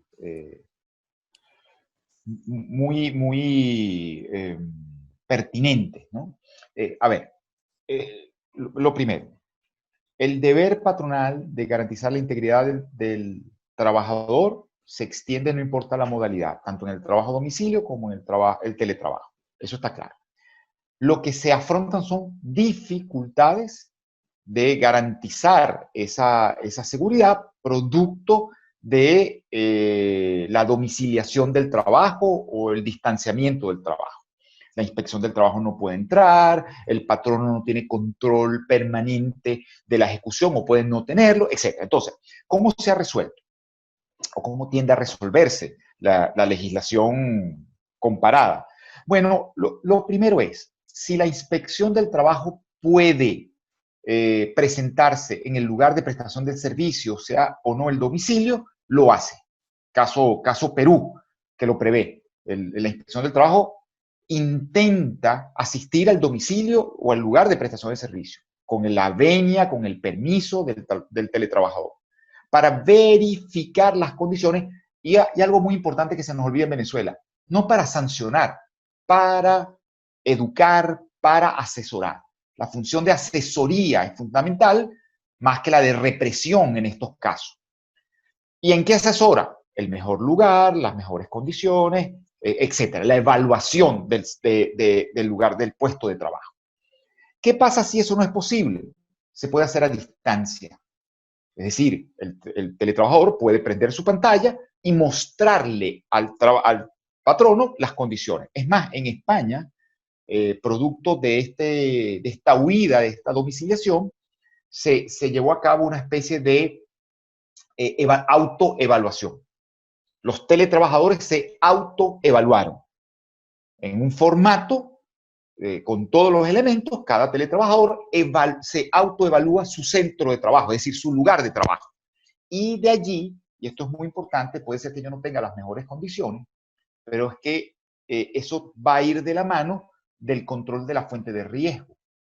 Si la silla que yo tengo no es ergonómica, no significa que no puedo trabajar. Significa que no puedo trabajar 8 horas. Significa que voy a tener que trabajar mucho menos o que voy a tener que hacer descansos o pausas. Si la luz no es ideal, no significa que simplemente no puede trabajarse. Significa que no puede trabajarse por cierto tiempo, en tales condiciones. De tal manera que de lo que se trata es de conocer las condiciones reales y adaptar el trabajo a estas circunstancias. Siempre es un reto, pero es la manera que se ha explorado hasta ahorita. Bien, profe, hay muchas preguntas. Yo creo que en honor al tiempo, yo me voy a quedar con una última pregunta que está muy interesante, pero no sé si al final usted estará disponible a través de su correo o a través de algún medio para que le puedan dirigir directamente las preguntas. Sí, con muchísimo gusto, y también pongo, si a alguien le interesa, tengo un texto sobre esto que resume esto. Con muchísimo gusto a través de ustedes lo puedo divulgar. Ok, buenísimo. La última pregunta es la siguiente. Según una sentencia, el mal uso del Internet dentro de la empresa como herramienta de la compañía es causal de despido. En el caso que la empresa asigne a un empleado esta herramienta en la vivienda, ¿cómo sería o cómo puede ser la norma para el uso de esto? Y adicionalmente, en cuanto a los datos por estar fuera de la empresa, ¿cómo comprometería a las partes para el control de la seguridad de los datos neurálgicos de la empresa, como una lista de clientes, los precios o secretos empresariales? Sí, ese debate tiene que ver, y también es un tema actual, no solo entre nosotros, en toda Europa, inclusive el Tribunal de Justicia de la Unión Europea ha discutido sobre este asunto. Ahí están en juego dos elementos. El derecho del empleador a controlar el uso de los medios que suministra, pero de otro lado está todo el derecho del trabajador a la intimidad, la privacidad y la protección de sus datos personales. Entonces, ¿qué es lo que yo diría para no complejizarlo demasiado? Yo creo que aquí lo primero es regular con la mayor transparencia y claridad los términos de esta relación. Es decir, si el empleador considera que esas facilidades no se pueden utilizar sino solo para ciertas actividades, yo creo que debería plasmarlo, pero además justificarlo. Estamos en unos tiempos donde el poder patronal ya no se justifica en sí mismo. El empleador, como cualquier otro poder, tiene que justificar las restricciones a las actuaciones de sus trabajadores. Cuando digo justificar es evidenciar por qué es necesario, por qué es idóneo, por qué es proporcional, prohibir que se utilice la computadora para algo personal o para chatear o para enviarle un correo a sus hijos. ¿Por qué? Porque eso afecta. Porque si no lo afecta la actividad, el empleador no debería restringirlo. Si no lo afecta gravemente, el empleador no debería inmiscuirse en esa actividad y entender que está dentro de la esfera de la intimidad y de la tolerancia de la esfera personal del trabajador. De tal manera que, y termino para aclarar, es toda una discusión. Es verdad que hay alguna sentencia que ha dicho que el mal uso puede justificar el despido, pero hay otras que han dicho lo contrario porque no hay una regla única. Hay que ver en cada caso, cuál fue el daño causado o el riesgo afrontado para evaluar si el despido es la medida disciplinaria proporcional. De tal manera que a mayor daño o riesgo, la medida se justifica hasta el despido. En cambio, si el riesgo es mínimo, es solamente de que podría eso colarse y entonces generar alguna, digamos, crítica, es tan leve que allí jamás un despido sería admisible, apenas una amonestación o advertencia. Entonces, no es lo mismo una conducta negligente de un teletrabajador que pueda poner en peligro los datos personales de la clientela y las estrategias de la empresa, que ameritará seguramente el despido, a, como digo, un chateo durante el tiempo de trabajo o alguna referencia indirecta de la oficina. Eso habrá que en cada caso ponderarlo y dejarlo por escrito, creo yo, y reglamentarlo de la mejor manera para legitimar las medidas del empleador. Eso es lo que quería significar. Gracias, profesor. Yo no sé si Frankie tiene alguna pregunta. No sé si por el lado de YouTube hay alguna. Ajá, sí, Tenemos sí, opción para una más, pasándonos un una poquito del más. tiempo y abusando del profesor César. Me ha Ok, encantado, por favor. sí, profesor. Bueno, hay unas cuantas preguntas que se las vamos a enviar a su canal, pero hay una en particular, digamos, partiendo de que esta charla tiene un ámbito latinoamericano que tiene que ver con la preocupación, digamos, del gremio o de todos los profesionales del área legal en cuanto a su inclusión en la transformación digital. Ya sabemos, por lo que usted comentaba de la huida calamitosa, cómo está la situación en Venezuela. En el resto de Latinoamérica, ¿cómo ve usted el tema de la transformación digital, sobre todo en el tema del derecho? Bueno, lo primero es que no es una opción. Eso es lo primero, no es una opción. O sea, vamos a tener que adaptarnos y nos adaptaremos, lamentablemente, creo que con rezago. ¿Sí? Digo, si estoy hablando de Venezuela, nos vamos a adaptar con rezago. Estamos bastante más atrasados que algunos otros países que han podido implementar mecanismos de actuación ante la justicia a través de medios digitales, de consulta a través de medios digitales, de negociaciones y conciliaciones a través de medios digitales. Nosotros estamos bastante más atrasados. Nos toma también en una situación de precariedad en los medios, pero, digamos, repito, no es una opción. Vamos hacia allá, tenemos que hacerlo. Esta pandemia lo que hizo fue sacudirnos la velocidad, obligarnos a entender que esto es necesario, pero es una tendencia si no queremos quedar totalmente aislados. Es decir, ya los tribunales, ayer concluyó la audiencia pública de la Corte Interamericana de Derechos Humanos sobre la opinión consultiva en materia de libertad sindical, donde estaban conectados actores de toda Latinoamérica con los magistrados, cada uno en su hogar, y yo creo que esa va a ser sin duda la tendencia, por razones de seguridad, por razones de abaratamiento de costos, por razones de celeridad, por razones simple y llanamente de funcionamiento. De tal manera que ojalá que pronto podamos superar este rezago y ponernos en esa misma línea. Gracias, doctor Carballo. José Antonio. Sí, Frankie, bueno, ya en honor al tiempo vamos a ir cerrando. Finalizado el plazo de preguntas para el doctor César Carballo, bueno, queremos agradecer su participación y disposición al aceptar nuestra invitación a compartir información actual y de calidad, especialmente con toda nuestra comunidad formada por universitarios, emprendedores y empresarios. Recordamos que este es un espacio de encuentro. Queremos también invitarlos a una actividad formativa en la que participa el núcleo por invitación de SATPRO, y es una formación en la que abordaremos 4 dimensiones para lo que llaman hoy día el Smart Work o la evolución del teletrabajo, desde el uso y aplicación de diferentes herramientas digitales.